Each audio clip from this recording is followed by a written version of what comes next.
Hey, greetings everyone. Glenn Kellaway from the basement. I am here to talk about my experience seeing Bob Dylan last night at Massey Hall, Thursday, October early, and see if I could get Bob Dylan's autograph. So here's what happened. I picked up my nephew Jack back at Massey Hall and see if we get a Bob Dylan autograph. We decided to do that. So we're standing back at Massey Hall.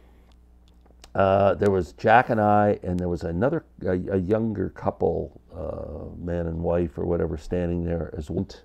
But I did see Tony Garnier come walking out and walking inside the entranceway.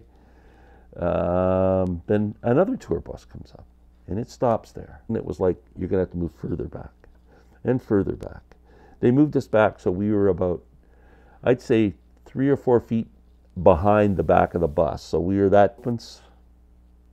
Guy just jumps off the bus. He's wearing a white jacket, a white hoodie, and makes a beeline to the door.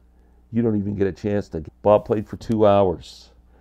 We had seats. So if you're not familiar with the sound in Massey Hall, is always spectacular. If you've never been to Massey Hall, so sound-wise, everything's cool. 8 o'clock, the band comes out.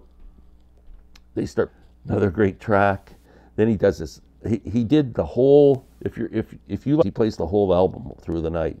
The third song was "I Contain Multitudes," which is the first song.